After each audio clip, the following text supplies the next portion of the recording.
হ্যাঁ, আতিক সাহেব বাড়িতে আছেন? আতিক সাহেব, হ্যাঁ জি বলেন। কংগ্রেচুলেশন আতিক সাহেব, আপনার চাকরির অ্যাপয়েন্টমেন্ট লেটার চলে এসেছে। হ্যাঁ, আল্লাহ, এতদিন পরে তুমি আমার স্বপ্নটা পূরণ করছো, ধন্যবাদ আপনাকে। কিন্তু দুঃখজনক বিষয় আতিক সাহেব, আপনাকে চাকরিতে আজকেই জয়েন করতে হবে, নাহলে চাকরি থাকবে না, চাকরি আপনি পাবেন না। আরে বাবু, তুমি এই জায়গায়?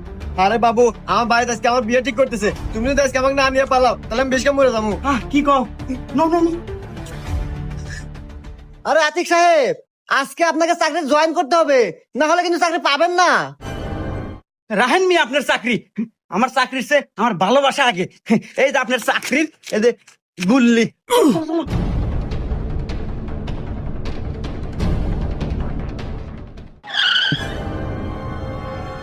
আরে আপনি সোহাগী আপা না? হ্যাঁ, আমি সোহাগ।